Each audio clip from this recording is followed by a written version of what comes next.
Hi guys, welcome back. Tonight, we're going to talk about what happened after the Black Death ended. It is a quiet subject. Most of the time, when we learn about history, we focus on the noise. We focus on the great battles, the shouting of kings, the sudden arrivals of storms and tragedies. We spend so much time looking at the year 1348 and the years that followed it immediately, because that was when the world seemed to be falling apart. We call it the Black Death. A heavy, dark name for a heavy, dark time. It was a period when a great sickness moved across the hills and through the valleys of Europe and Asia and North Africa. It was a shadow that didn't distinguish between the rich and the poor, the young or the old. It was a time of immense sorrow, and we often find ourselves lingering on the maps with the red lines showing where the sickness traveled, or the stories of how many people were lost. But tonight, we are going to look past that. We are going to look at the silence that followed. Often, history books simply stop when the plague stops. They skip ahead 20 or 30 years to the next rebellion or the next war. It is as if the historians feel that if nothing is exploding and no one is screaming, then nothing is happening. But in those quiet years, in the 1350s and the 1360s, something very profound was happening. The world was catching its breath. It was a long, slow, exhaling breath that lasted for decades. Imagine, if you will, a small village in the English countryside, or perhaps in the rolling hills of Tuscany, or in the flat, green plains of France. The year is 1351. The worst of the great sickness has finally moved on, drifting away like a heavy fog that has finally been caught by a light breeze. For the first time in a long time, the bells of the local church are not tolling for a funeral. They are simply still. The first thing a person would notice in this world, after the plague, was the silence. It wasn't the scary silence of a tomb, but a deep, natural silence that we rarely experience in our modern world. There were no carts rattling over the stones. There were no children shouting in the distance. The sound of the wind became the loudest thing in the world.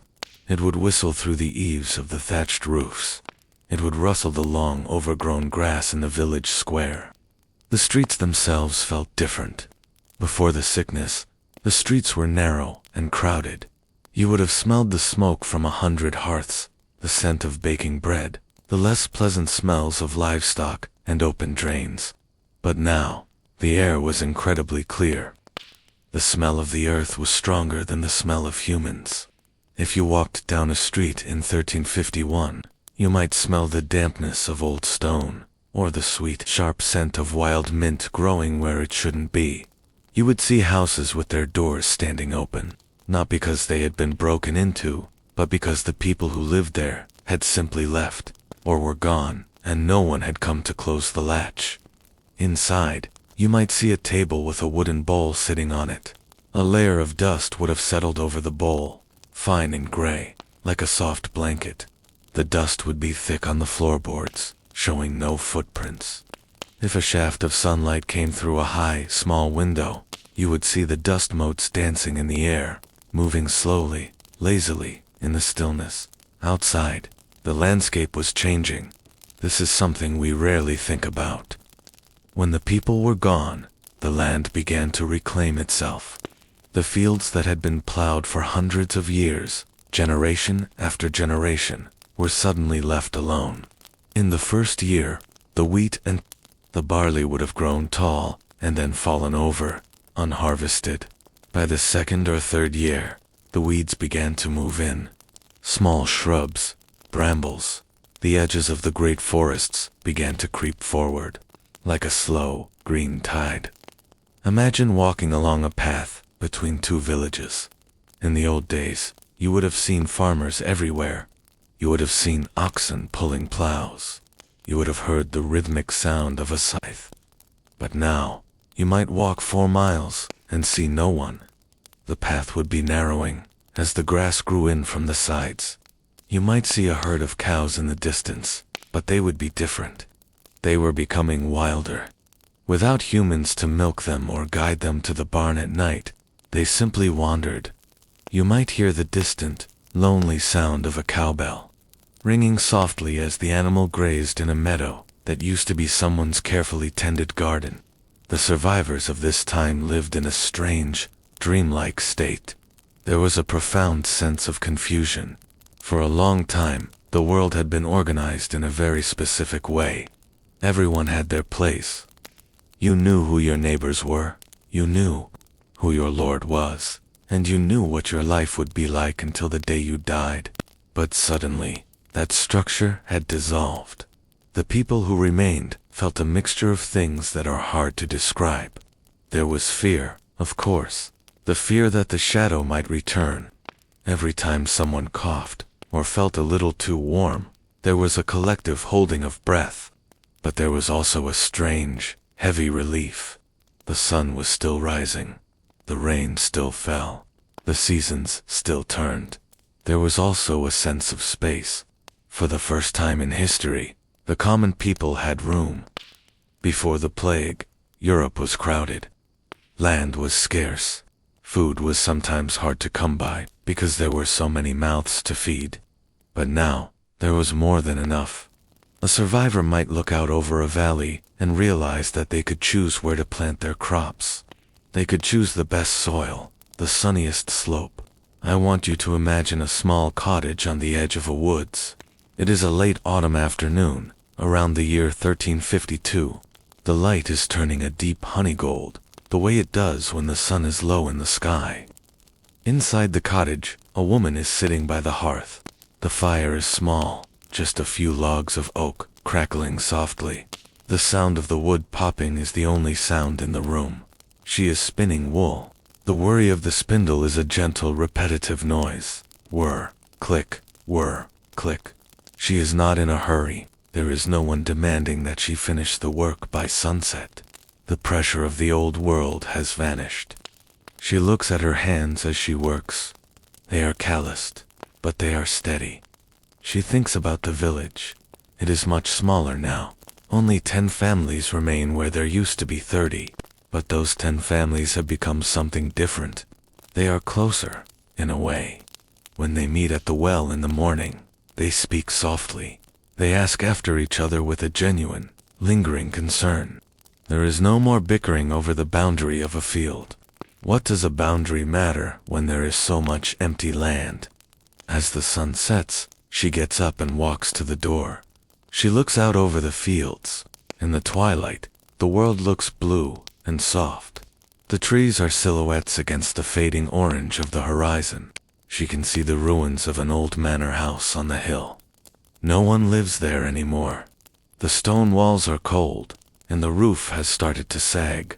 It is being taken back by the ivy. It is becoming part of the hill again. She feels a certain melancholy, but it is a peaceful kind. The world is resting. It is as if the earth itself had been overworked and was now being allowed to sleep. She breathes in the air. It smells of wood smoke and damp leaves. It is a clean smell. The routines of life were returning, but they moved at a different pace. Everything was slower. In the cities, the great cathedrals were still being built, but the work had slowed down. You might see a crane standing still against the sky for years, because there were no stonemasons to climb the scaffolding. The half-finished walls would turn gray with age before the next layer of stone was laid. The markets were quieter, too. There were fewer merchants traveling the roads. When a traveler did arrive, bringing salt or silk or spices, it was a major event. People would gather around, not to shout and haggle as they once did, but to listen. They wanted to hear stories of what the rest of the world looked like. They wanted to know if the silence was the same in the next town, and the town after that. There was a strange kind of equality that started to emerge in these years, because there were so few people left to do the work. The people who were still alive became more valuable. A man who knew how to plow a field or thatch a roof could ask for more than he ever had before. For the first time, a peasant might wear a coat of better wool, or have a metal pot instead of an earthen one. They were eating better, too. With fewer people and the same amount of livestock, there was more meat, more butter, More cheese. Imagine a meal in a farmhouse in 1304. The table is a heavy slab of oak. There is a loaf of dark bread, still warm from the oven. There is a large piece of yellow cheese and a bowl of stewed apples. The family sits together. They don't talk much. They eat slowly, savoring the taste.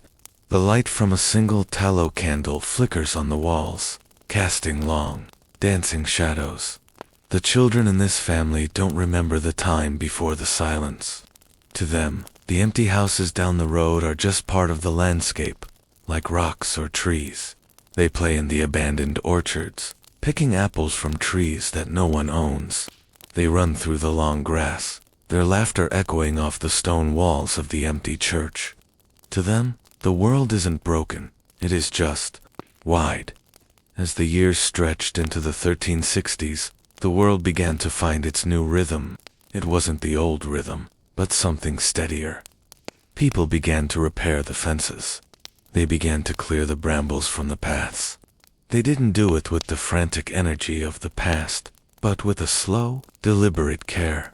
The weather seemed to play a part in this new atmosphere. Historians tell us that this was the beginning of a time called the Little Ice Age. The winters were becoming longer and colder. Imagine the nights in those years. The snow would fall heavily, blanketing the empty villages in a deep, white velvet. The silence of the snow added to the silence of the people. A person might sit by their fire in January, listening to the timber of the house groan in the cold.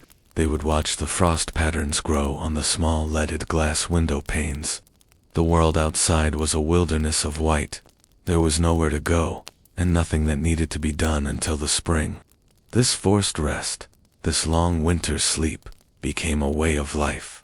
It was a time of great reflection. People began to write more about their feelings, their thoughts on the nature of life and the soul. They painted pictures that were more focused on the individual, on the quiet dignity of a single human face. The grand sweeping stories of the past felt less important than the simple reality of being alive in the present moment. Think about the light in these years. There was no artificial light, of course. Everything was governed by the sun. In the summer, the days were long and golden. People worked in the fields until the sky turned purple. Then they walked home in the cooling air. In the winter, the days were short. Most of the time was spent in the amber glow of the firelight. This constant shifting between the bright, open fields and the dark, cozy interiors created a specific kind of mental space. It was a space for dreaming. It was a space for stories. This is when many of the folk tales we know today began to take their shape. Stories about spirits in the woods, or hidden treasures in the ruins. When you live in a world that is mostly empty, your imagination begins to fill the gaps. You might imagine a traveler walking through a forest at dusk. The trees are ancient, their branches draped with moss. The traveler hears a sound, a soft rustle in the leaves. In the old world, he would have thought it was a thief or another traveler. But now, in the quiet world, he thinks it might be something else. Something older. Something that was here before the humans came and has now returned to claim the shadows. But even with these ghosts, there was a sense of peace. The world was no longer at war with itself. The great struggles for power had paused. The kings were still there, but their reach was shorter. Their tax collectors found fewer doors to knock on. We often think of history as a series of events, but history is also the space between events. It is the years when a mother teaches her daughter how to weave.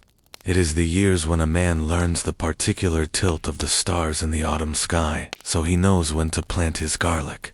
It is the years of the after, when the survivors look at each other and realize that they have been given a second chance.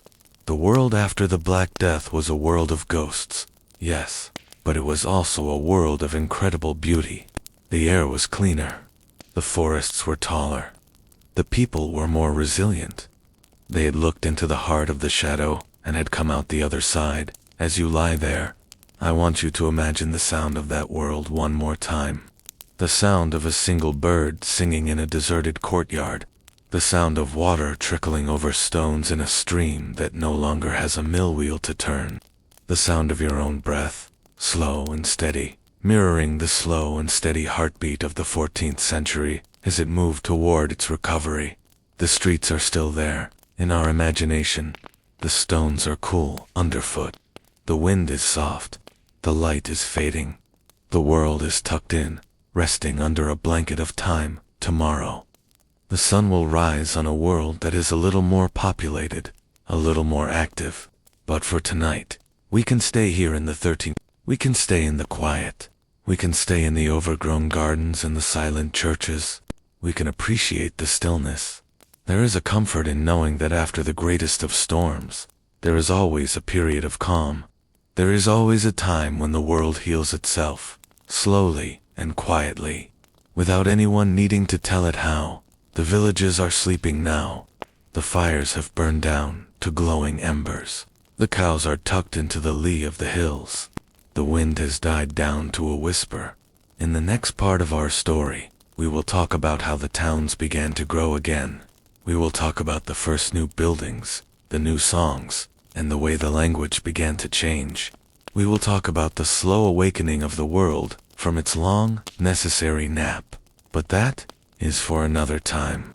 For now, there is only the silence. There is only the soft gray light of the moon on the thatch. There is only the peace of a world that has finally, at long last, found its rest. In the old days, before the shadow passed through, this hour would have been full of noise. You would have heard the heavy thud of many boots on the dirt paths. You would have heard the calls of neighbors waking each other, the barking of dozens of dogs, the constant low lowing of hundreds of cattle. But now, as the gray light begins to touch the thatched roofs, the sound is different. It is sparse. It is lonely, but it is also peaceful. Imagine a farmer named Thomas. He is an ordinary man. He is waking up in his cottage, which feels much larger now, because he is one of the few left in it. He moves slowly. There is no reason to rush. The morning air inside the cottage is cool and smells faintly of the wood ash from the night's fire. He reaches for his clothes. They are made of heavy, undyed wool, a bit scratchy, but warm. He puts on his tunic, pulling the thick fabric over his head, and then ties a simple hemp rope around his waist.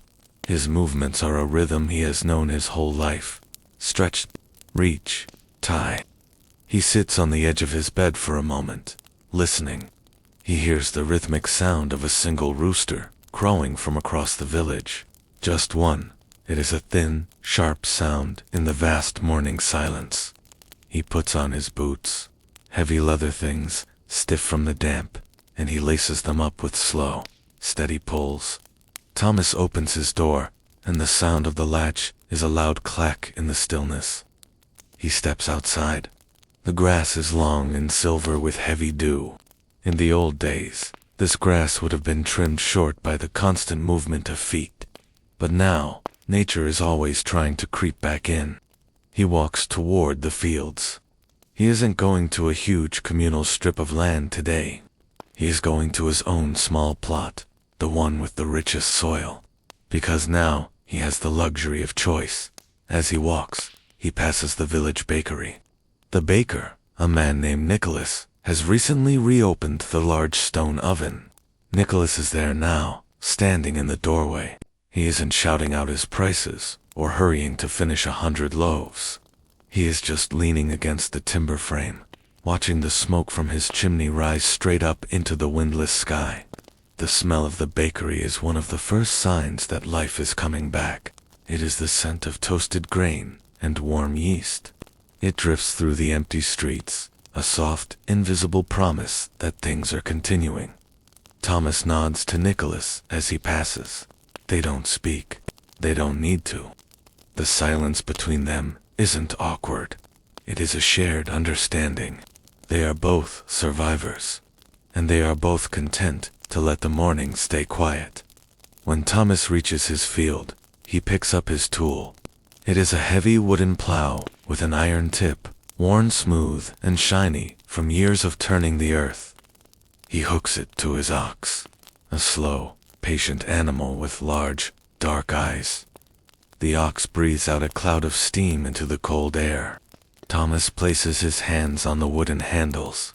The wood is cool and familiar, and then the work begins.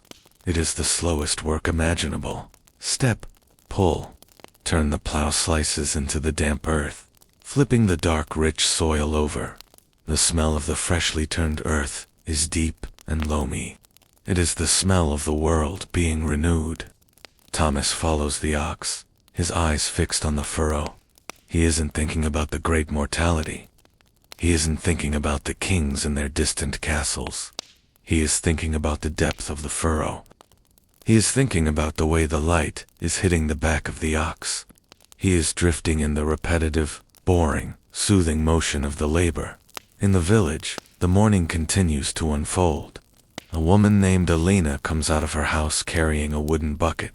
She is going to the well in the center of the square. Her wooden clogs make a rhythmic tap, tap, tap on the stones. When she reaches the well, she lets the bucket down.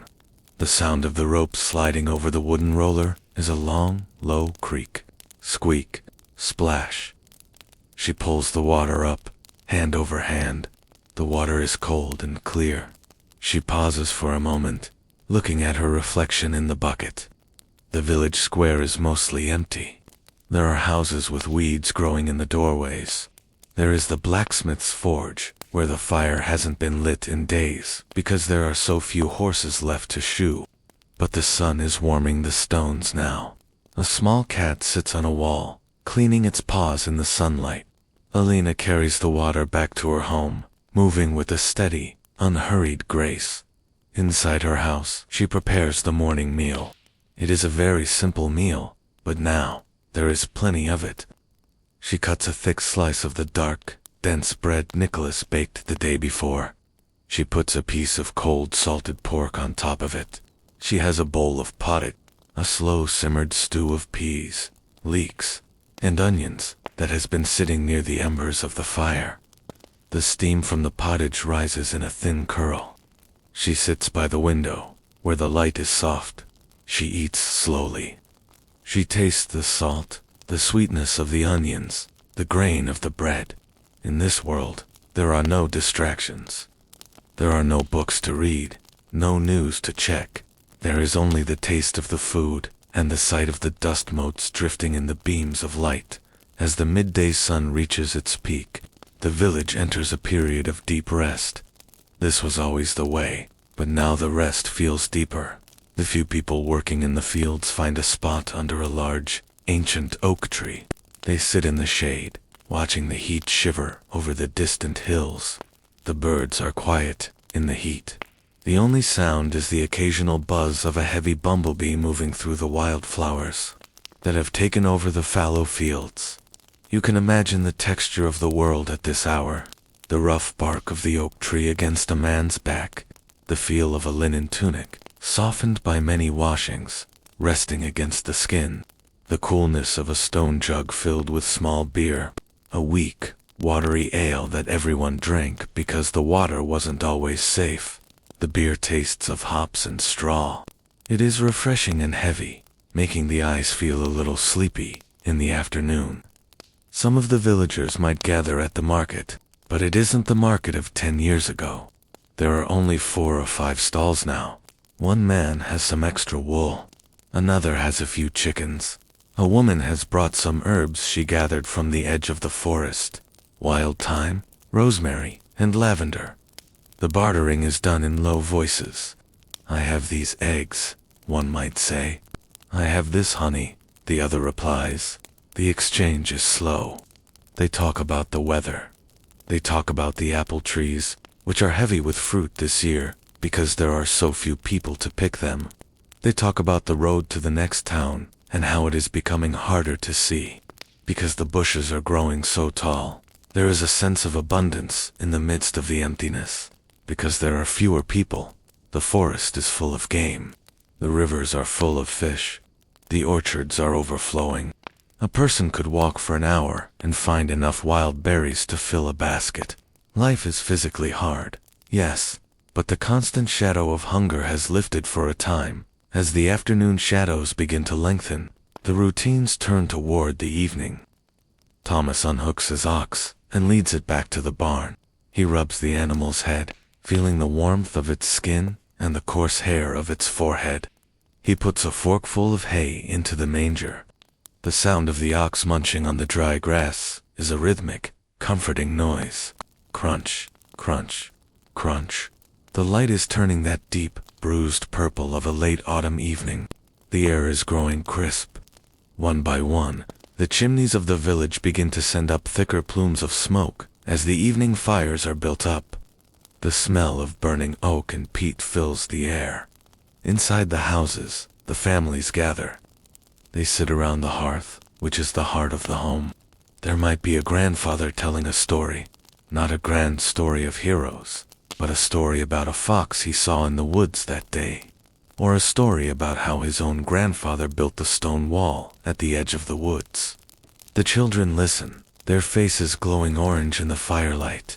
They might do small tasks as they sit.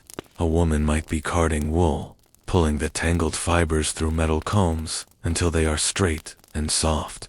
Scrape, scrape, scrape. A man might be carving a new wooden spoon from a piece of birch.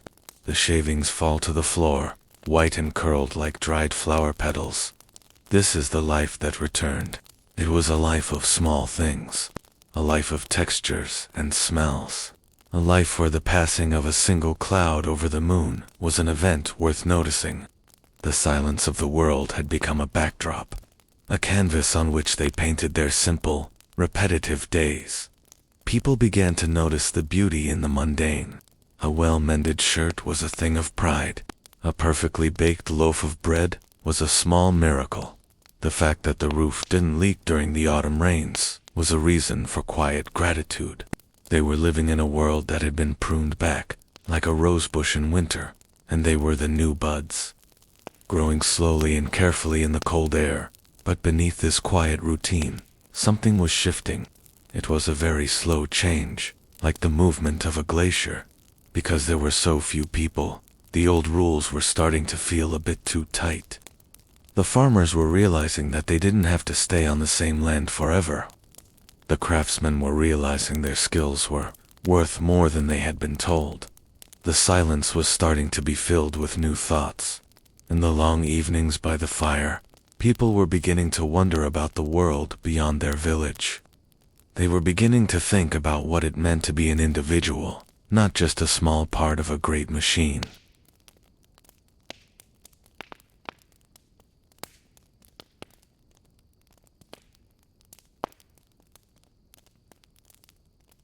It is a heavy word, isn't it? Feudalism. It sounds like the clinking of mail armor and the thud of a heavy wooden gate. But in reality, for the people living through the 1360s and 1370s, it wasn't a grand political system. It was just the air they breathed. It was the way the world was held together. Imagine a world where everyone had a place, and that place was fixed, like the stones in a wall. At the very bottom were the people who worked the land.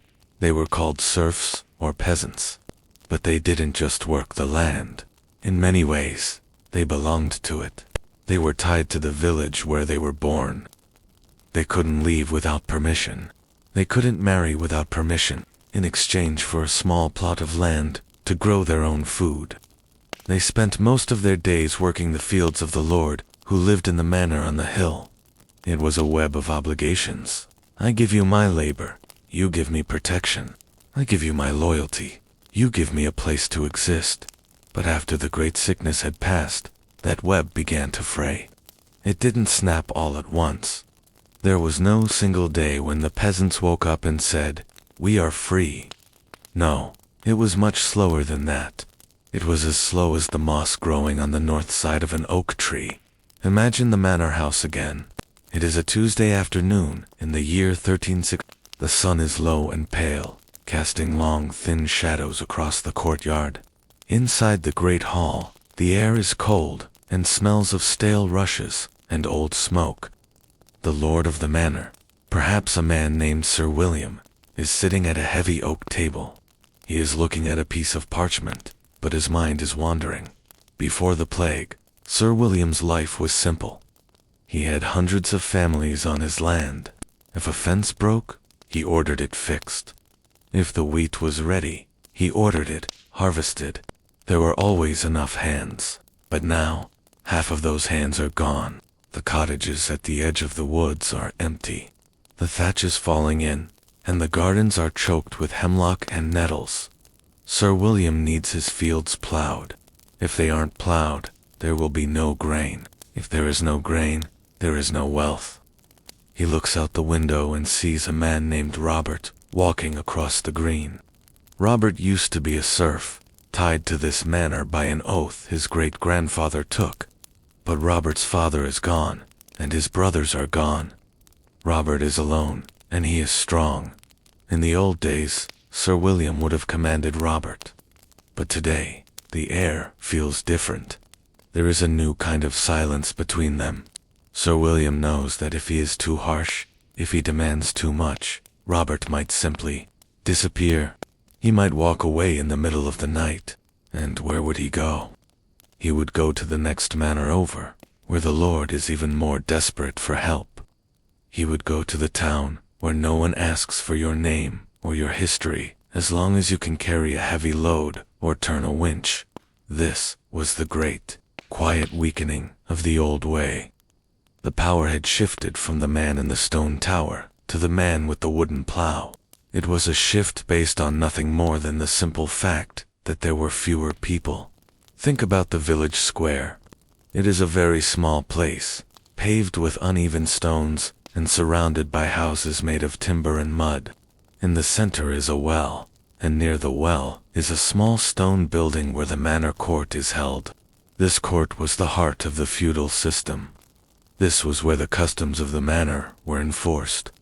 I want you to imagine a court session It is very boring. A group of older men, the village elders, are sitting on a bench. They are wearing heavy wool cloaks against the damp. They are talking about things that happened 40 years ago, in the time of the old king, one says. It was the custom that every man give 3 days a week to the Lord's haymaking. But the younger men standing in the back are shifting their weight. They are bored. They are tired of hearing about the old customs. One of them, a man with calloused hands and a steady gaze, steps forward. He doesn't shout.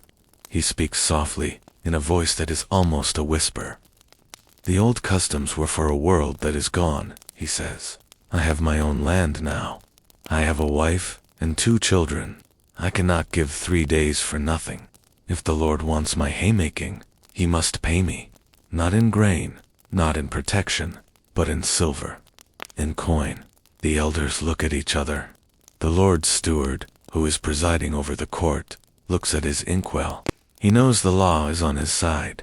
He knows he could throw the man in the stocks. But he also knows that the stocks won't get the hay in.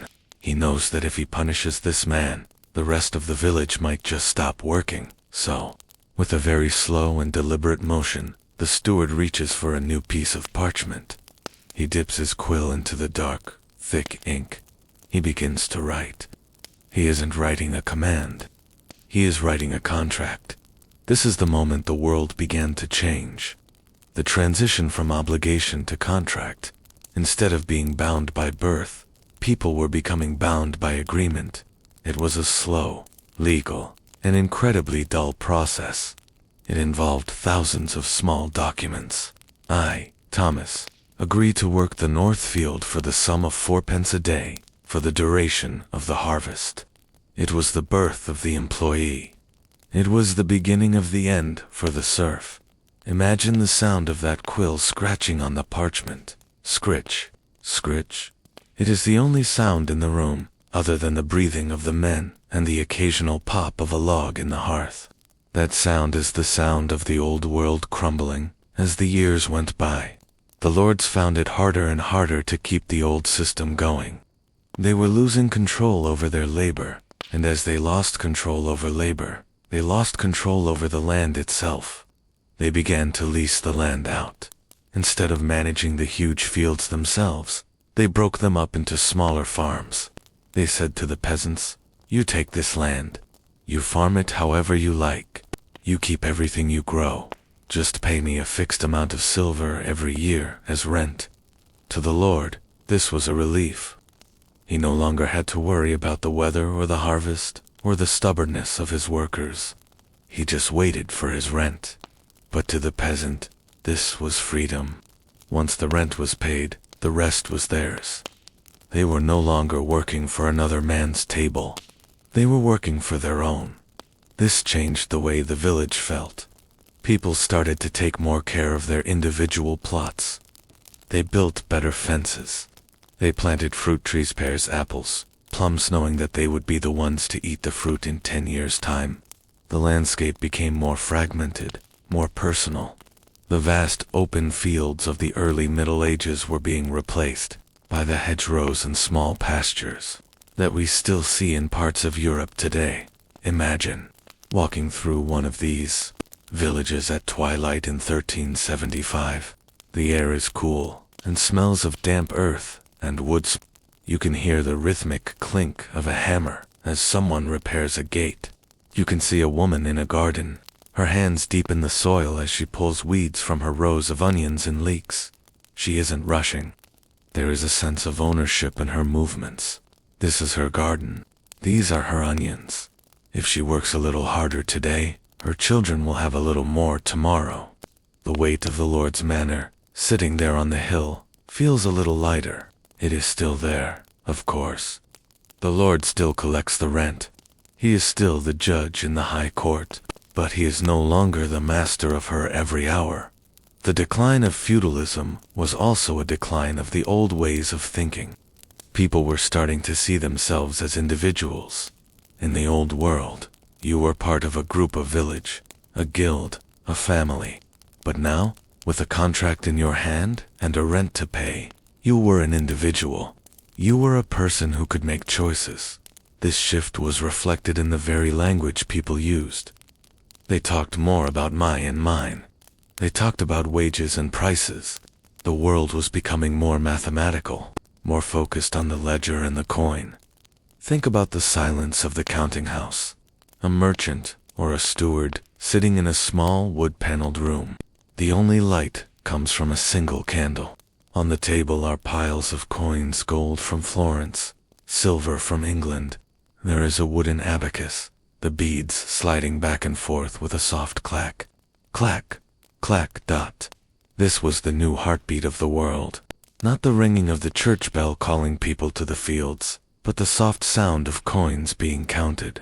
It was a boring sound. It was a dry sound. But it was the sound of a new era being born. The lords, of course, didn't give up without a struggle. In the 1380s, there were many places where the lords tried to turn back the clock. They tried to reimpose the old duties. They tried to stop the movement of the people.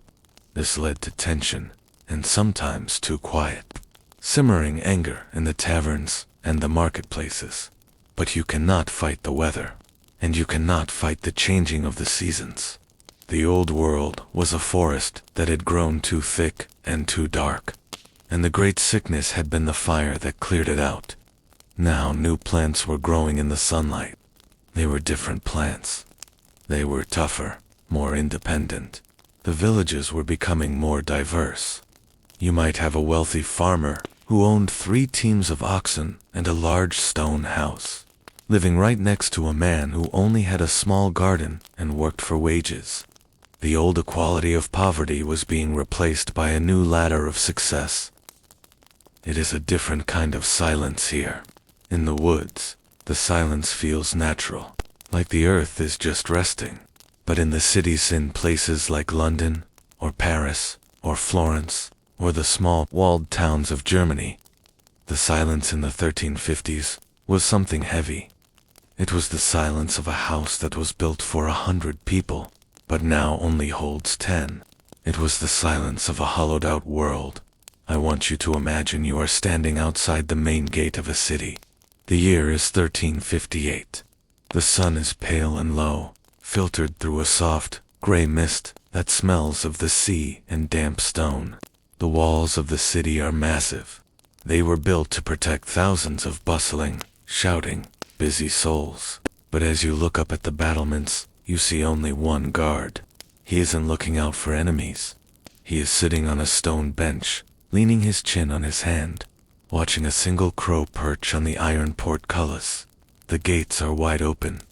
In the old days, there would have been a line of carts, a mile long, filled with grain and wool and wood, all waiting to get inside. You would have heard the shouting of teamsters and the cracking of whips. But now, there is only the sound of the wind. It whistles through the gaps in the gatehouse, a long, low note that never seems to stop as you step onto the cobblestones inside the gate. The first thing you notice is how large the streets feel. They weren't wider, of course, but they were empty. In a city that has lost half or more of its people, the space between the buildings becomes a character of its own. Your footsteps sound different here. Click-clock, click. Each step echoes off the timber-framed houses. It is a lonely sound, the sound of one person in a place meant for many. You walk down a main thoroughfare. Before the shadow, you would have had to press your back against the walls to let a carriage pass. Now, you can walk right down the center. But as you look to your left and right, you see something strange. Many of the houses are closed, not just for the night, but for good. The wooden shutters are gray and weathered. Some have fallen off their hinges and lie in the street like the discarded shells of some great insect. In some neighborhoods, whole blocks of houses are abandoned. You might turn a corner into a narrow alley and find that the roofs of 3 houses have collapsed inward. No one has come to clear the debris.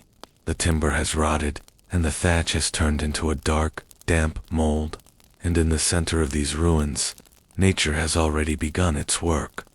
This is the urban wilderness of the post-plague years. Because there were no people to fill the houses, the survivors didn't bother to fix them. Instead, they used the space. You might see a small orchard of apple trees growing in what used to be a crowded tenement. You might see a patch of cabbages and leeks growing where a merchant's warehouse once stood. The city was shrinking back, pulling itself inward, leaving the edges to the grass and the birds. Think of the light in these streets. It is late afternoon, that time when the shadows are long and blue. The sun hits the upper stories of the tall houses, turning the white plaster to a soft gold. But down on the street, it is already dim. The air is cool. There is no smell of cooking fires yet, because there are so many empty hearths.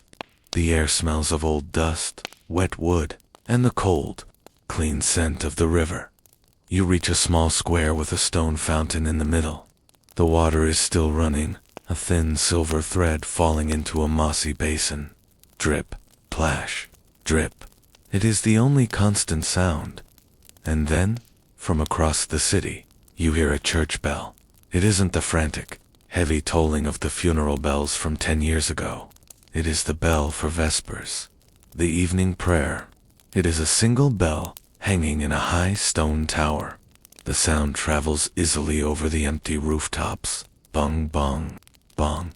It is a slow, steady rhythm. It feels like the city's heartbeat, slow and faint, but still there. It tells the few people in the streets that time is still moving, that the day is ending, and that the world is still being watched over. Near the square, you see a small shop. It is a mercer's shop, a place that sells fine cloth and threads. For a long time, the shutters were closed, but today, they are open. A man named Elias is standing behind the counter.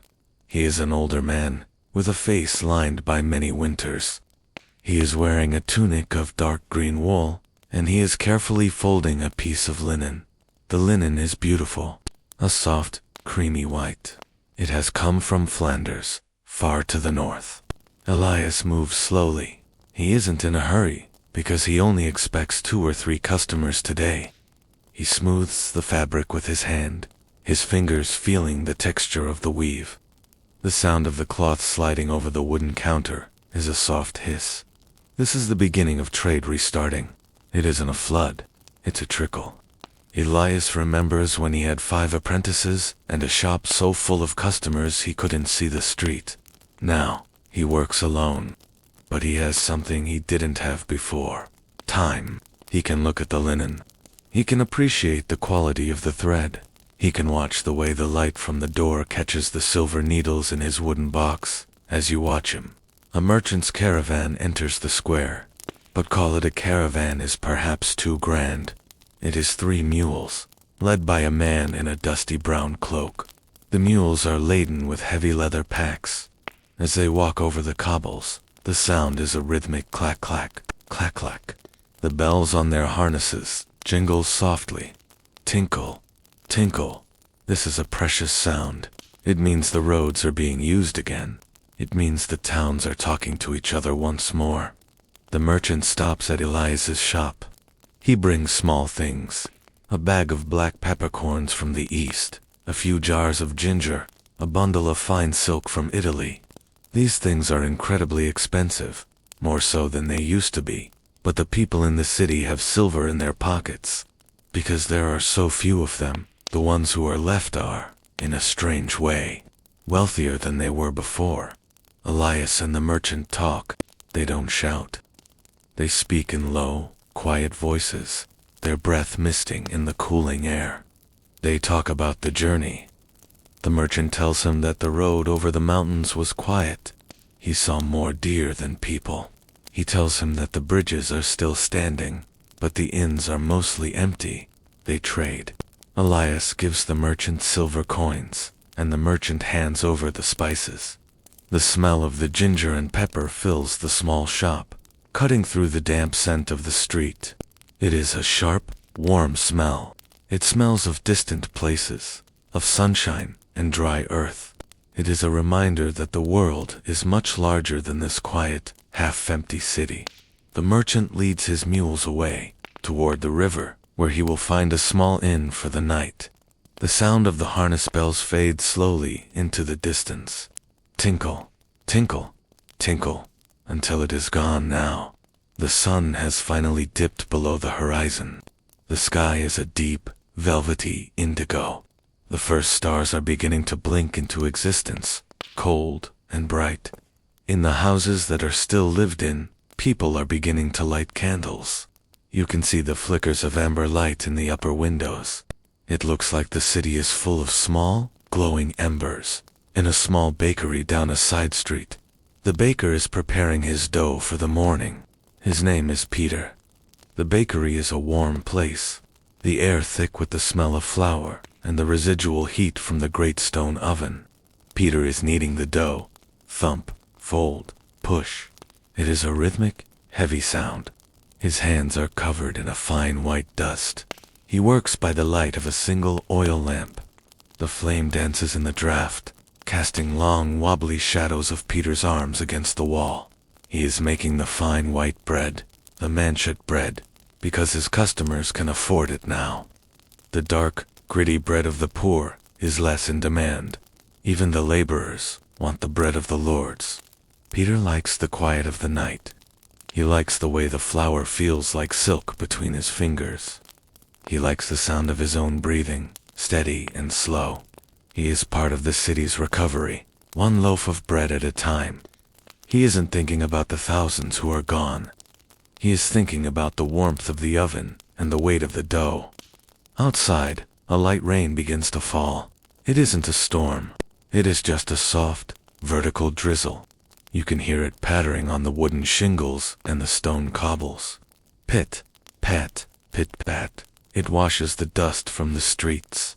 It makes the empty houses look like they are weeping, the water running down the weathered wood like tears. The rain brings a deeper chill. If you were walking there, you would pull your wool cloak tighter around your shoulders. You would feel the dampness on your face, cold and refreshing. The streets reflect the light from the few windows, the wet stones turning into dark, shining mirrors. You pass an old church, its doors closed and locked with a heavy iron key. On the wall of the church, there is a painting. It is fading now, the colors washed out by the sun and rain. It shows a row of figures: a king, a bishop, a peasant hall, being led in a dance by a skeleton. It is the Dongsmak. In the years during the sickness, people painted these everywhere as a reminder, but as you look at it in the rain, it doesn't feel scary anymore. It just feels like an old story. The skeleton is covered in a layer of green moss. The king's crown is chipped. The city is moving past the dance. It is moving toward something else. It is moving toward a world where a person can be more than just a figure in a row. As you walk back toward the center of the city, you see a tavern. It is the only place where there is any noise. It is a low, muffled sound. The sound of a few voices and the clink of pewter mugs. It isn't the raucous, crowded shouting of the past. It is a quiet gathering. In the years before the sickness, the world of faith was like a great, solid mountain. Everyone lived in its shadow. The church was the center of every village, the heartbeat of every town. Every hour of the day was marked by the ringing of a bell. Every season was a cycle of holy days. It was a world of absolute certainty. You knew where you came from. You knew why you were here. And you knew exactly what the architecture of the afterlife looked like. It was a collective experience, a grand, shared ritual that bound everyone together, from the king to the beggar. But then, the silence came, and in that silence, the mountain of certainty began to look a little different. It didn't disappear, of course. People didn't stop believing. In many ways, they believed more fervently than ever. But the way they believed, the texture of their faith, that began to change. Imagine you are standing inside a great cathedral in the earth. The air is very, very still. In the old days, this space would have been filled with hundreds of people. You would have heard the rustle of wool, the coughing of children, the low murmur of voices. But now, as you stand in the center of the nave, the space feels vast and hollow. The acoustics have changed. Your own breathing sounds loud, echoing off the high, vaulted stone ceiling. The light comes through the stained glass windows in long, dusty shafts of red and blue and gold. Because there are fewer people to clean and maintain the building, a fine layer of dust has settled on the carved wooden pews. If you run your finger along the edge of a railing, you leave a clean, dark line in the gray. The smell of the place is a mixture of old incense, cold stone, and beeswax. It is a peaceful smell, a smell of things that have lasted for a long time. As you look toward the altar, you might notice that the priest is a much younger man than you would have seen before. So many of the older, experienced priests were lost during the plague years, staying with their flocks until the very end. The new generation of the clergy is different. They are learning as they go. They are quieter, perhaps a bit more humble. They don't always have the answers that the old priests had. This led to a very slow, very boring, and very profound change. Faith became more personal. When the great institutions were struggling to find their footing, people began to look inward. They began to realize that they didn't always need a crowd or a grand ceremony to speak to the divine. They could do it in the quiet of their own homes. They could do it while walking through a field. They could do it in the middle of the night, when the only light was a single, flickering candle. I want you to imagine a woman named Margaret. She lives in a small stone house on a narrow street. It is late evening, and the city is falling into its nightly sleep. Margaret is sitting by a small wooden table. On the table is something very precious, a book of hours, before the plague. Such a book would have been a rare treasure, found only in the libraries of the very rich or the very holy. But now, with more wealth in the hands of the survivors, and a growing number of workshops making books, more people are starting to own them. Margaret's book is small enough to fit in her palm. The cover is made of soft, dark leather, worn smooth by her touch. She opens the book. The parchment is thick and creamy, and the edges of the pages are gilded with gold that catches the candlelight. There are beautiful, tiny paintings, illuminations of saints and flowers and blue skies. The text is written in a slow, careful hand.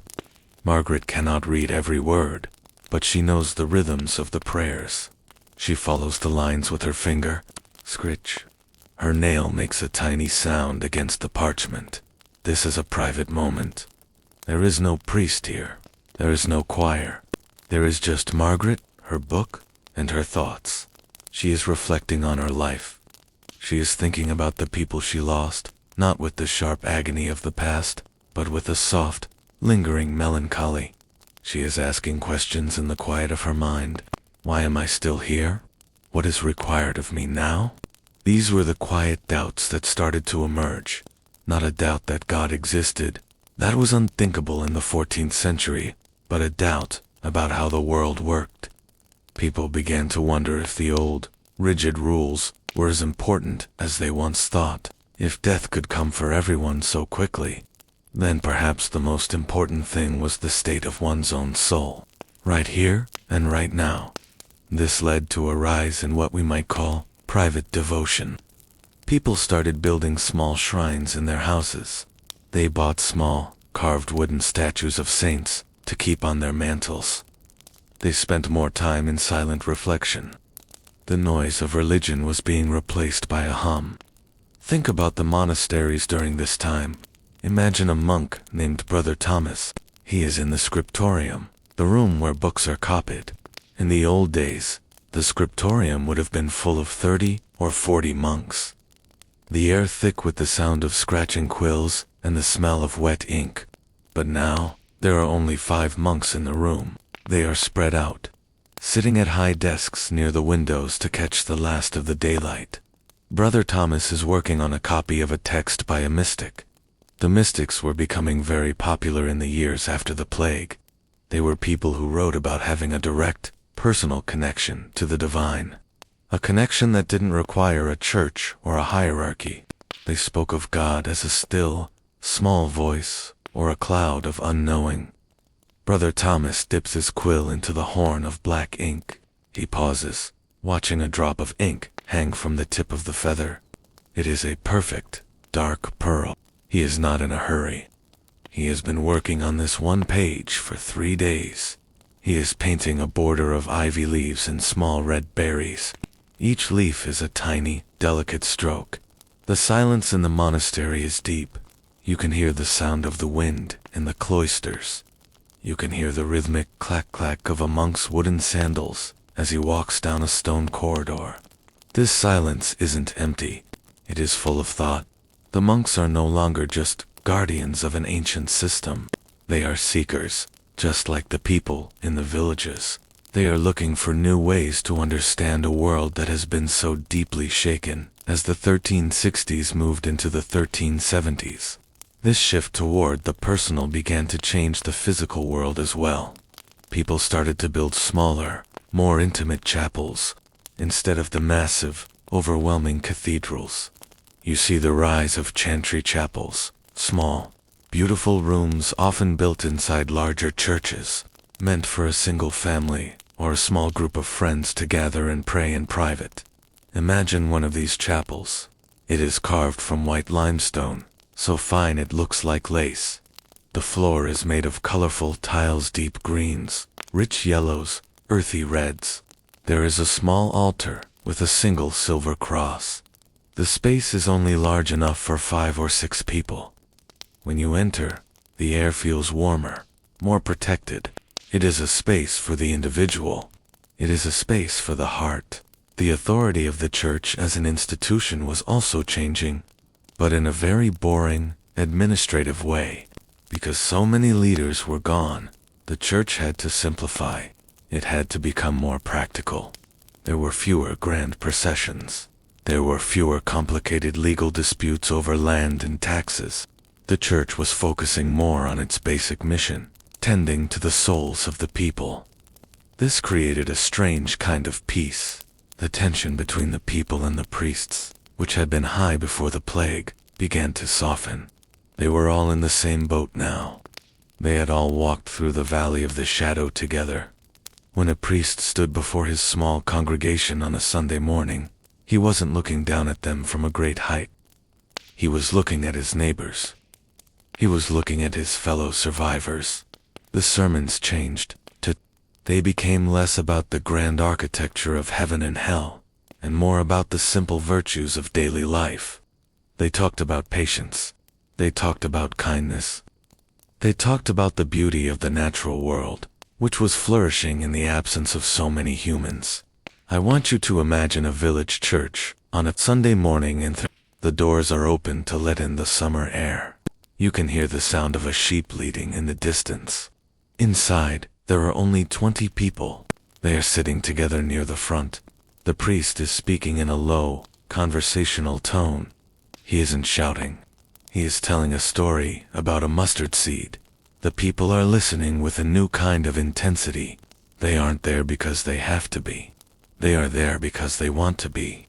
They are there to find a moment of quiet in a world that is still a bit confusing. They find comfort in the familiar words of the Latin Mass, even if they don't understand every syllable. The sound of the chant is like a warm blanket. Kyrie eleison, Christ eleison. It is a drone, a repetitive, soothing melody that has been sung for 1,000 years. As the service ends, the people don't hurry away. They stand in the churchyard, among the old headstones. The headstones are covered in gray lichen and moss. The grass is long and soft. They talk about the weather. They talk about the harvest. They talk about their children. Their faith is no longer a separate thing that happens inside the church. It is woven into the fabric of their lives, as common and as necessary as bread. This democratization of the spirit was a very slow process. It didn't happen in a day. It was the result of millions of quiet prayers and thousands of lonely nights.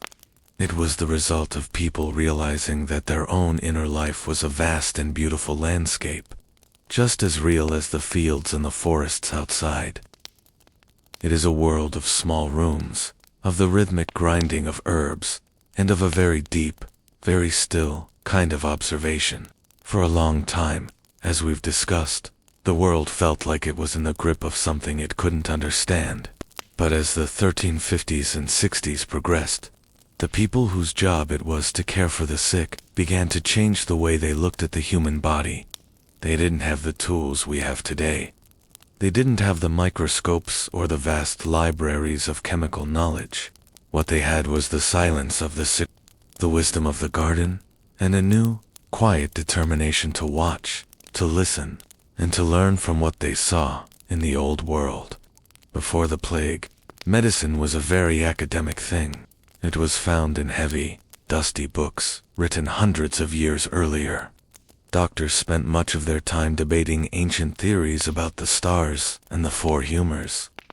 They believed that the body was a balance of four primary liquids: blood, which was warm and moist; phlegm, which was cold and moist; yellow bile, which was warm and dry; and black bile, which was cold and dry. To them, health was simply a matter of keeping these four elements in a perfect, quiet equilibrium. But the plague had been too loud and too fast for the old books. The humors didn't seem to explain why one person lived and another did not. And so, in the quiet years that followed, medicine began to move from the library to the bedside. It became a medicine of the senses. It became a medicine of trial and error. I want you to imagine the chamber of a physician in a town like Montpellier or Bologna in the year 1360.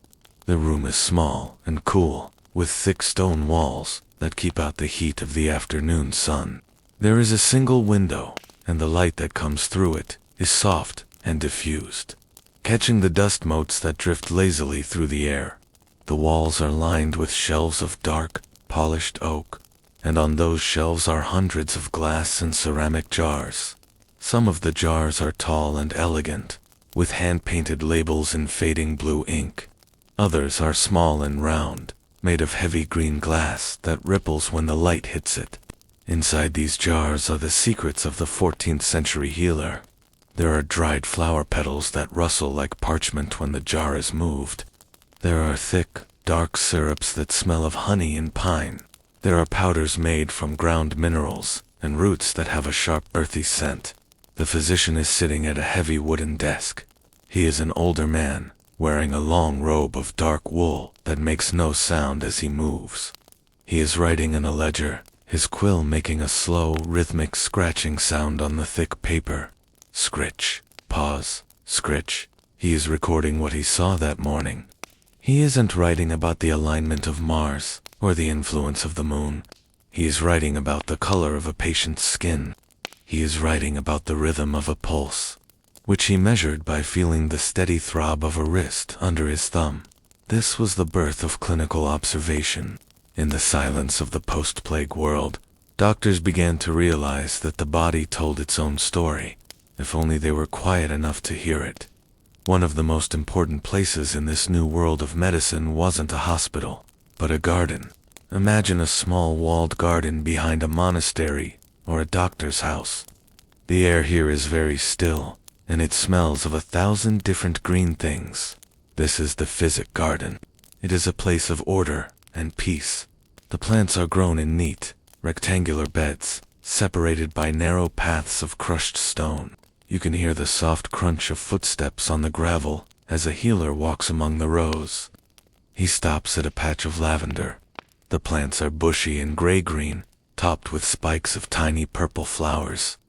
He reaches out and rubs a leaf between his fingers, releasing a scent that is clean, sharp, and incredibly soothing. Lavender was used to calm the mind and help the weary to sleep. It was a plant of the silence. Next to the lavender is the rue, with its bitter, blue-green leaves.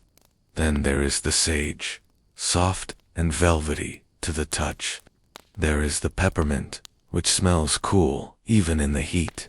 There is the chamomile, with its small, daisy-like flowers that were dried and steeped in hot water to create a golden tea.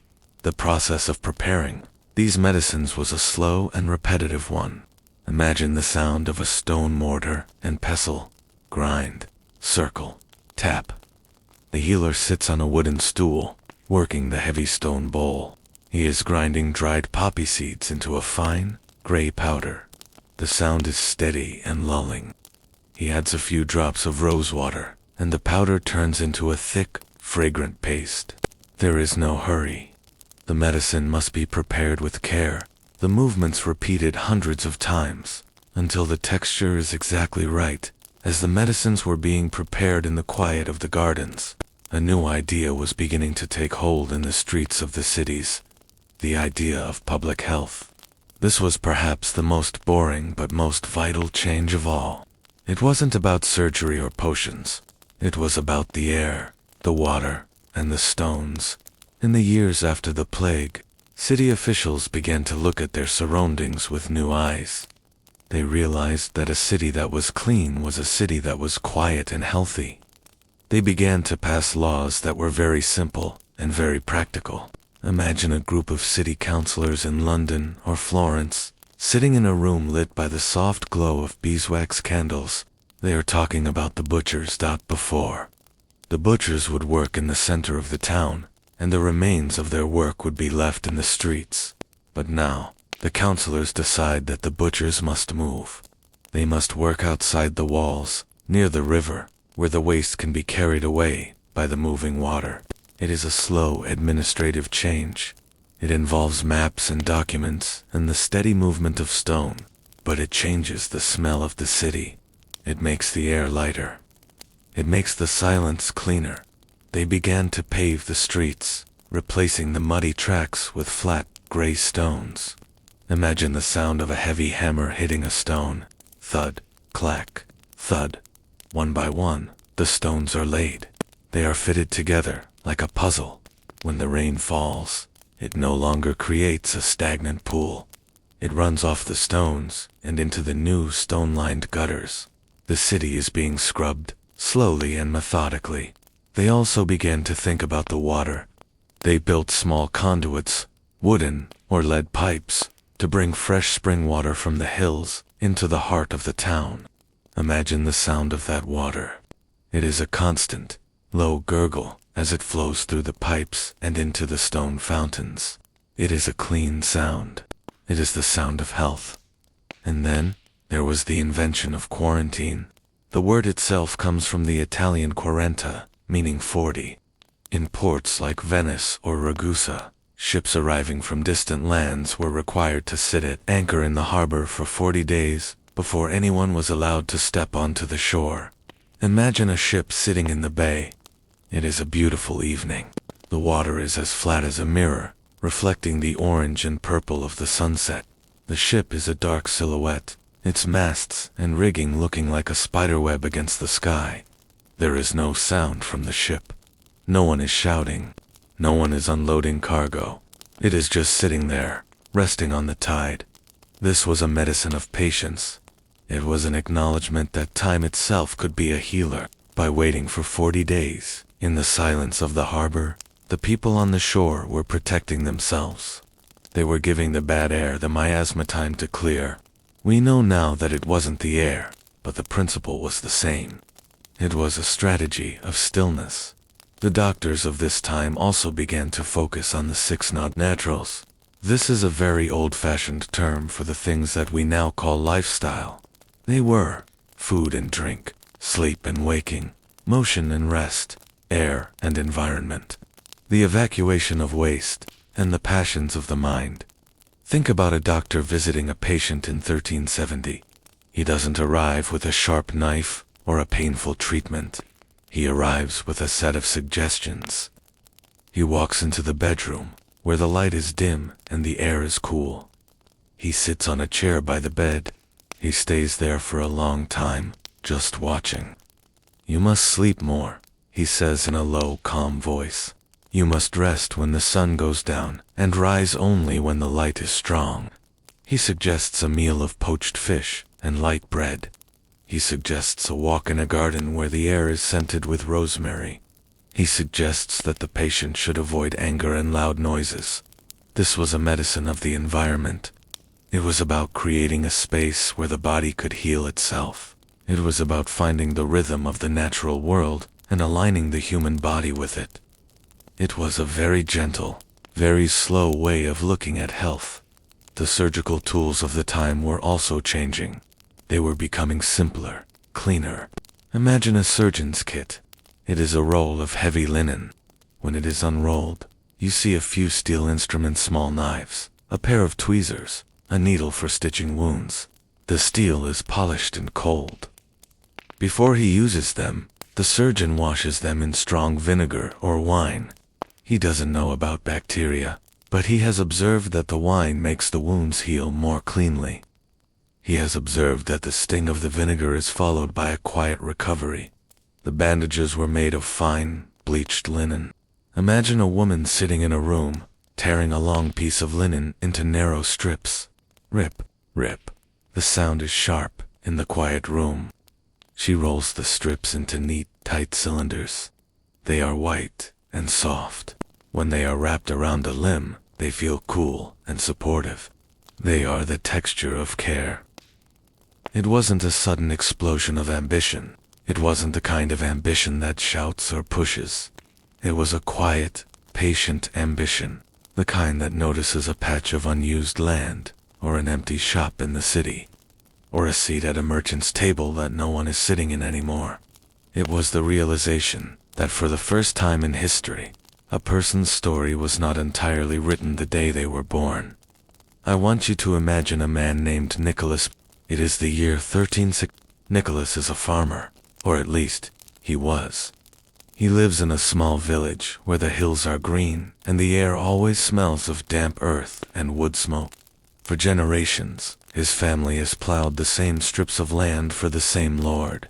But as we discussed before, the lord's power has softened, and Nicholas has managed to save a little bit of silver, a few thin pennies, kept in a leather pouch under a loose stone in his hearth.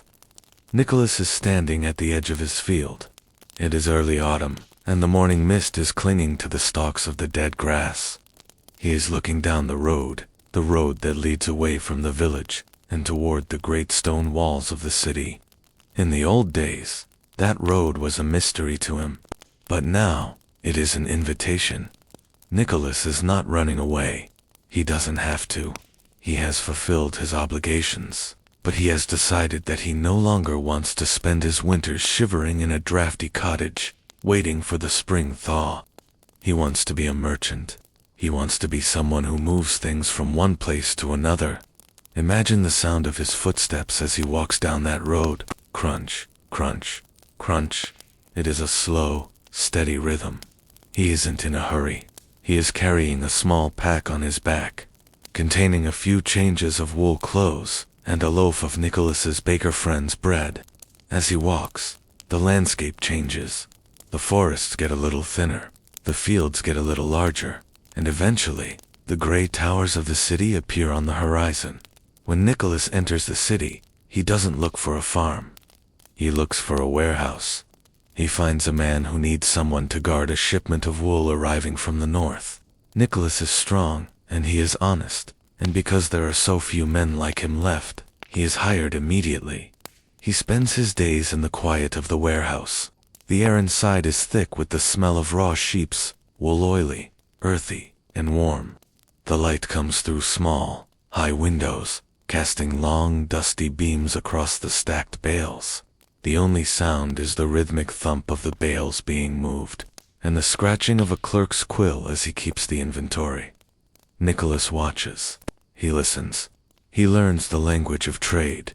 He learns the difference between the wool from the Cotswolds and the wool from the Spanish plains. He learns how to tell the quality of a weave by the way it feels between his thumb and forefinger.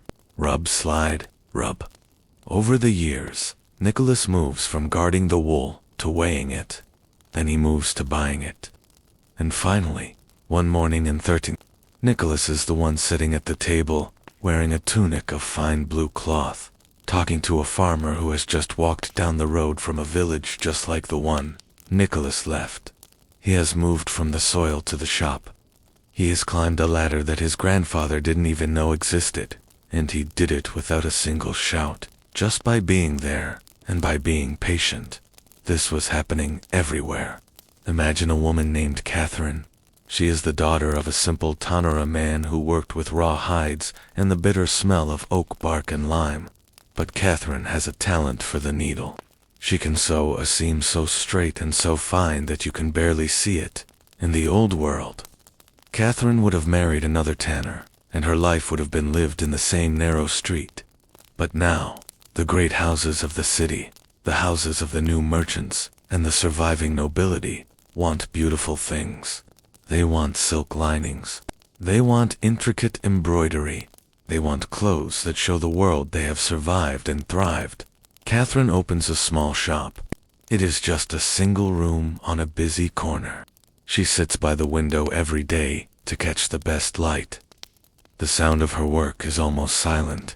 Swish, pull, click. The needle moves through the fabric. She is making a hood of crimson velvet, lined with soft white fur. People stop at her window. Not just the rich, but the wives of the master craftsmen and the daughters of the successful bakers. They have pennies to spend. They want to look like the people above them. And as Catherine sews, she is sewing herself into a new class. She is no longer the tanner's daughter. She is Catherine the seamstress. She owns her own tools. She pays her own rent. She is a woman of her own making. This movement between the classes created a world that was more colorful and more varied. People were no longer just one thing. A man could be a butcher in the morning and a city councilor in the afternoon. A craftsman could be a poet in his spare time. The boundaries were blurring, like the edges of a watercolor painting when the paper is damp. This led to a new kind of social friction, but it was a quiet friction. The people at the top, the old families who had held power for centuries, tried to stop it. They passed sumptuary laws. These were very boring, very detailed laws that dictated exactly what each class of person was allowed to wear. Imagine a royal herald standing in the marketplace, reading from a long scroll. His voice is monotonous. No man of less than 100 pounds wealth shall wear gold thread. No servant shall wear a hood lined with silk. No laborer shall wear shoes with points longer than 2 inches. The people listen, their faces blank. They hear the rules, and then they go back to their shops and their homes, and they do exactly what they were going to do anyway. Nicholas wears his blue tunic. Catherine sews her velvet hood. The laws are like a fence built to stop the tide. The tide doesn't fight the fence. It just flows through it and over it until the wood rots away. The reason the laws failed was because the survivors were too valuable to be constrained. If a lord told a skilled mason that he couldn't wear a certain type of fur, the mason would simply pack his tools and go to the next town. The power of no was the greatest tool the survivors had. Think about the education of the young during this time. Before, education was for the clergy, but now, the new merchants and the new craftsmen wanted their children to know how to read and write and count. They needed to keep ledgers. They needed to read contracts. They needed to understand the maps of the world. Small, quiet schools began to pop up in the cities. Imagine a room with a wooden floor and a few benches. There are 10 boys sitting there. They are not monks. They are the sons of bakers, of weavers, of carpenters. They are leaning over wax tablets, their styluses making a soft scratch sound as they practice their letters. The teacher is an old man, perhaps a former clerk.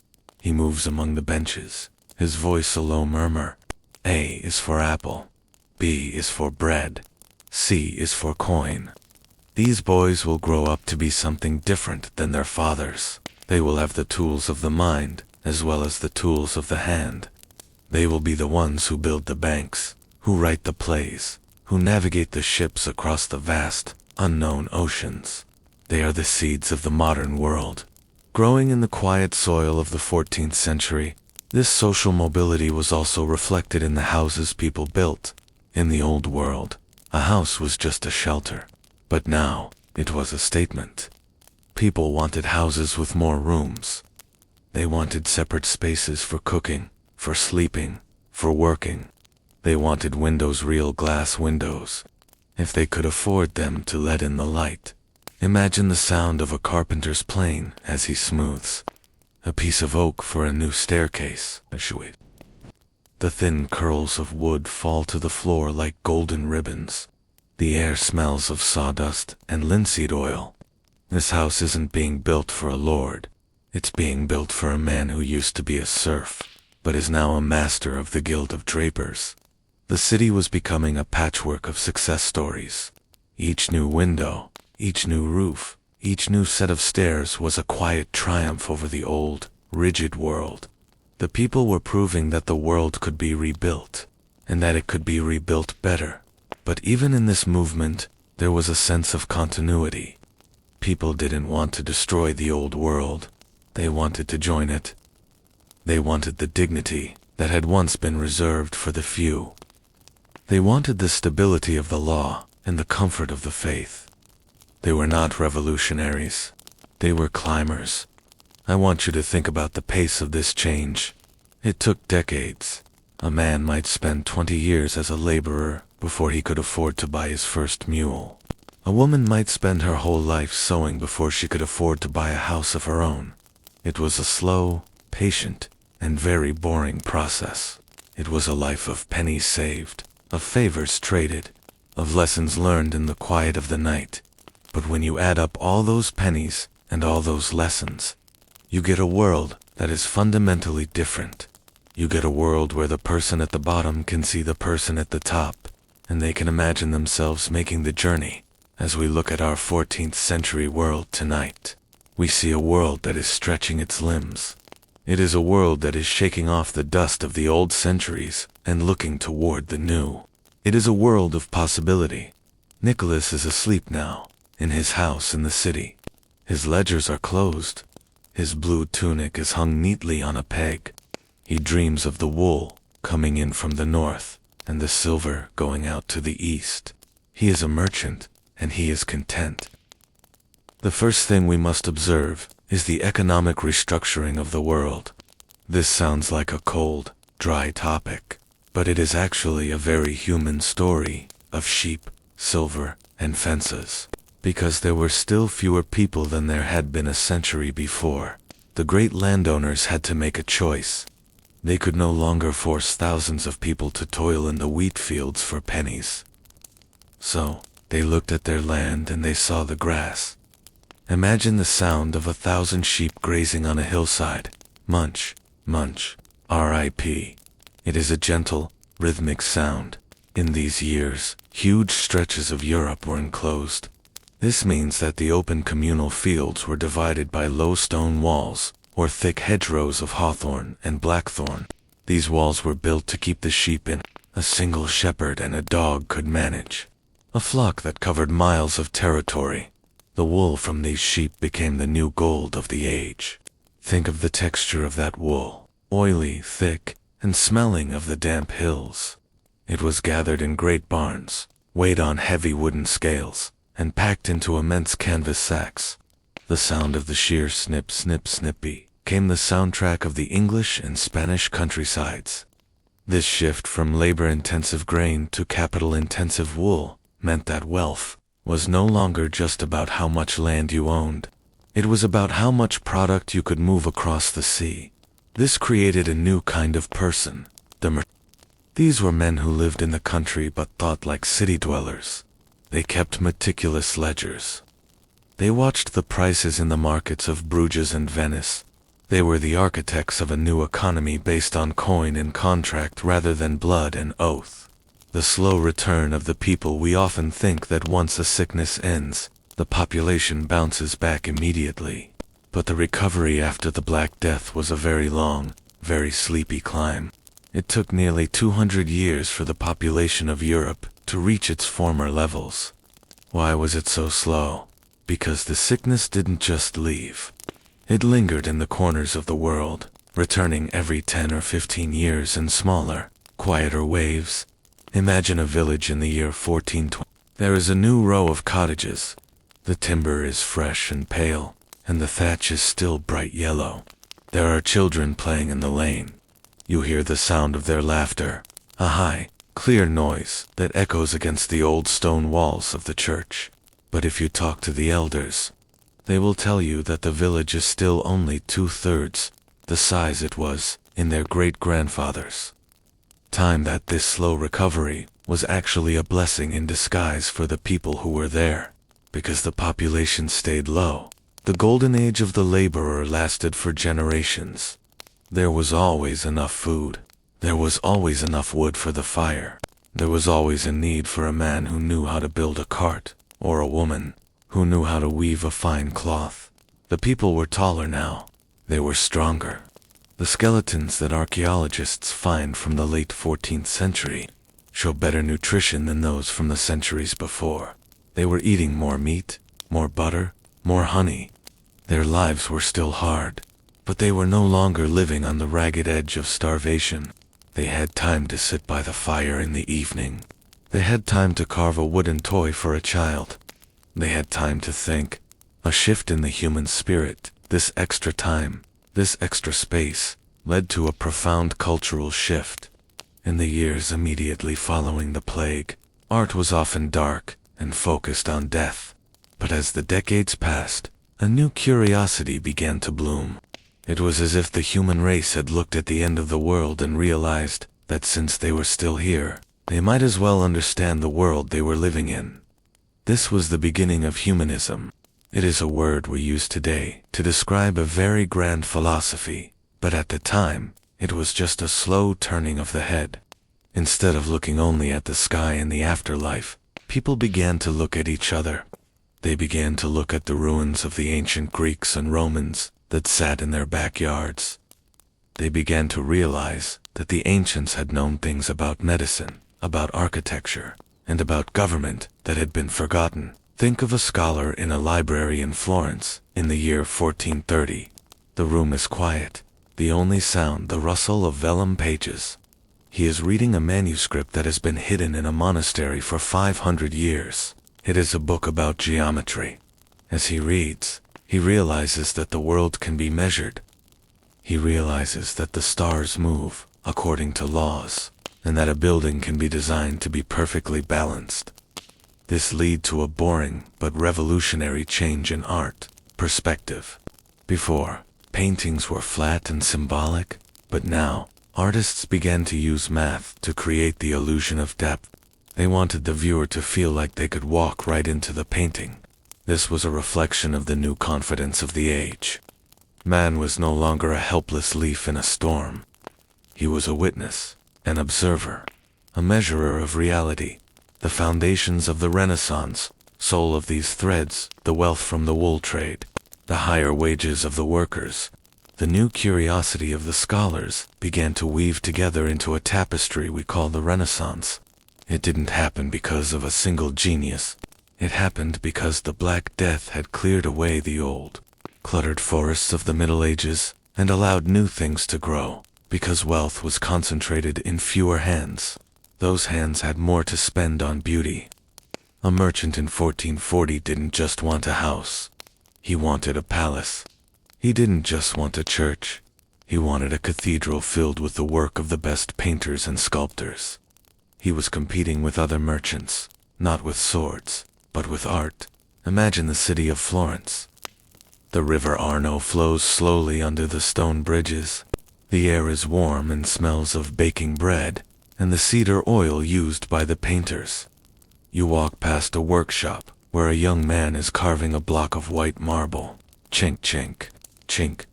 The sound of the chisel is steady and patient. He is not carving a frightening image of a demon or a saint. He is carving a human being, with muscles and veins, and a face that looks like someone you might meet in the market. This was the final victory over the plague. The shadow had tried to erase the human story, but instead, it had forced the survivors to write a better one. They built the universities. They built the banks. They built the ships that would eventually find the other side of the world. One of the most boring, yet most important inventions of this long-term recovery was the printing press. In the middle of the 1400s, a man named Gutenberg in Germany figured out how to use movable metal type. Think of the sound of that press, crank, press, thud. It was a repetitive, mechanical noise. But with every thud, the world was changing. Books were no longer things that took years to copy by hand. They could be made by the hundreds. Ideas could travel. A farmer in England could read the thoughts of a philosopher in Italy. The silence of the world was finally, irrevocably broken by the sound of the turning page. The quiet earth at pieces. We reach the end of our story. I want you to take one last look at the world we have traveled through. It is the year 1450. The Great Sickness is a memory, a story told by old women by the fire to frighten children. The world is fuller now. The empty villages have been reclaimed or forgotten. The forests have been pushed back again to make room for the sheep. The nights are still quiet, but it is a different kind of quiet. It is the quiet of a house that is full of sleeping people. It is the quiet of a world that knows it has a future. The social classes are still there, but they are different. The peasant is now a tenant. The lord is now a landlord. The merchant is the new prince. The individual is the new center of the universe. The Black Death was a tragedy of unimaginable scale. It was a period of darkness and sorrow. But in the long, slow perspective of history, it was also a great pruning. It removed the dead wood. It gave the survivors room to grow. It forced humanity to find new ways to live, to work, and to believe. As you lie there tonight, think about the resilience of the human spirit. Think about how, over 100 years, the people turned a graveyard into a garden. They did it slowly. They did it boringly. They did it one penny, one stone, and one prayer at a time. The stars are bright over the 1400s. The moon is reflecting in the windows of the new palaces and the old cottages. The world is at peace. The long recovery is complete, and the new world is ready to begin. Close your eyes. Feel the weight of your blankets, much like the heavy wool blankets of a merchant in Florence or a shepherd in the hills. You are safe. You are part of the story. You are the descendant of the survivors, the ones who looked at the silence and decided to fill it with beauty. The history of the world is a long, slow walk, and we have reached a comfortable resting place. There is no more sickness. There is no more fear. There is only the steady, rhythmic breathing of a world that has found its way home. Sleep now. Let the sound of the printing press and the rhythmic grazing of the sheep lulls you. The story of the plague is over. The story of the Renaissance is beginning. But for tonight, there is only the sleep of the just. Sleep deeply. Sleep well. The first thing to understand, as you sit here in the cooling evening air, is that the world never fully returned to what it was. It couldn't. You cannot unsee the shadow, and you cannot unlearn the lessons of the silence. The world before 1348 was a world of crowded narrowness, a world where every inch of soil was contested and every human life was a small, expendable spark in a vast, dark forest. But the world you live in now, in 1430, is a world of wide spaces. Think about the silence of the landscape around you. It isn't a scary silence anymore. It is a peaceful, settled silence. The village is smaller than it used to be, yes, but the houses are better built. The thatch is thicker. The windows are a little larger, allowing the soft, golden light of the late afternoon to linger on the wooden floors. Change didn't come with a shout or a trumpet blast. It came slowly, quietly, like the way a river slowly carves a new path through a valley. It happened in the thousands of tiny decisions made by people who simply wanted to live a little better than those who came before them. History moved forward calmly because it had no choice. The old systems, the grand, rigid structures of lords and serfs did not collapse in a single day. They simply weathered away. Think of a wooden fence post that has been left in the rain for 80 years. It doesn't explode.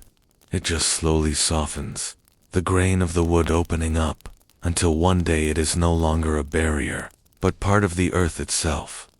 That is what happened to the old ways of the world. The obligations that once bound a man to a single field became as thin and brittle as dried leaves. I want you to imagine a man named Thomas, the grandson of the Thomas we met many nights ago. He is walking through the village market. The market is not crowded, but it is steady. There is a rhythmic sound of a cooper hammering a hoop onto a barrel. Clang, clang, clang. The sound is dull and metallic, echoing softly off the stone walls. Thomas isn't worried about whether he has permission to be here. He is here because he has cloth to sell. He has sheep in the hills, and the wool is good this year. He stops at a stall to buy a pair of gloves. The leather is soft vair, or buckskin. It has been tanned with care. The smell of the leather is earthy and rich. He pays with a silver coin, and the sound of the coin hitting the wooden table is a clear, sharp clink. That sound is the sound of the new world. It is a world of movement.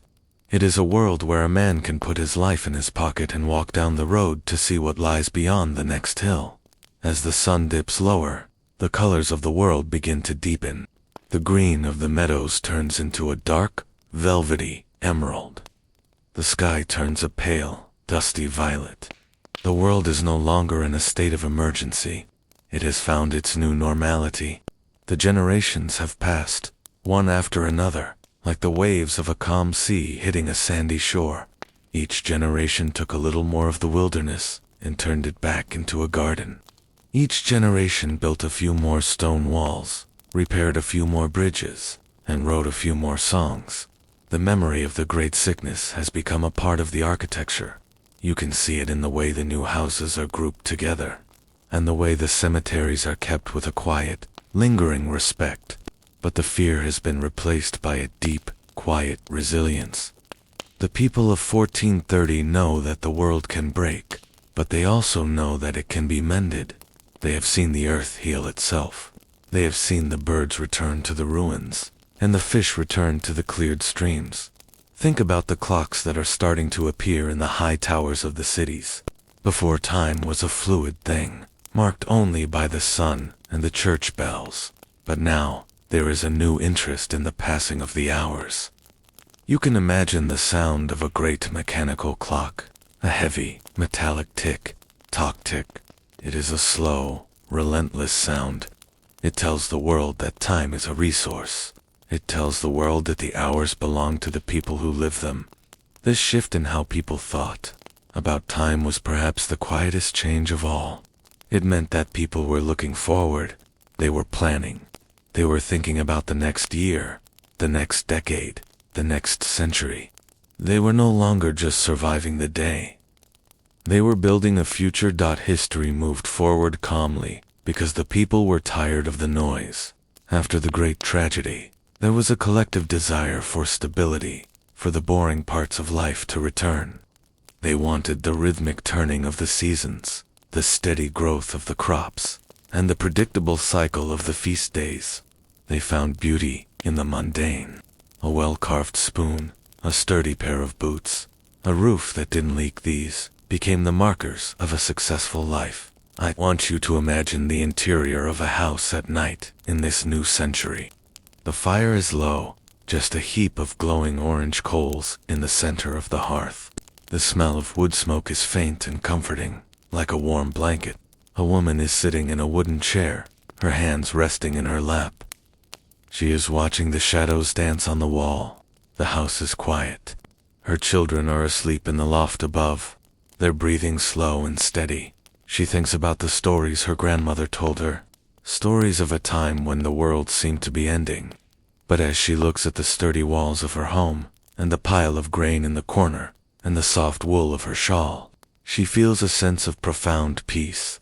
The world didn't end. It just changed. It became a place where she could sit in the quiet and not be afraid. The long-term consequence of the Black Death was not death, but a new kind of life. It was a life that was more aware of its own value. It was a life that was less afraid to ask questions. It was a life that was built on the ruins of the old, using the same stones, but arranged in a more beautiful, more spacious way. As we reach the very end of our journey, I want you to feel the weight of those 80 years.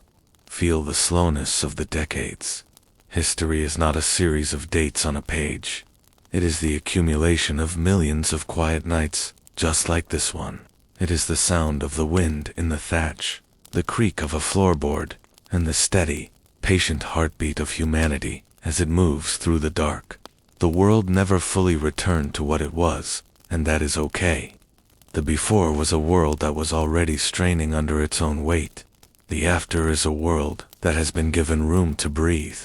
The change came softly, like the snow falling on a winter's night, covering the old scars and creating a clean, white landscape for the new morning.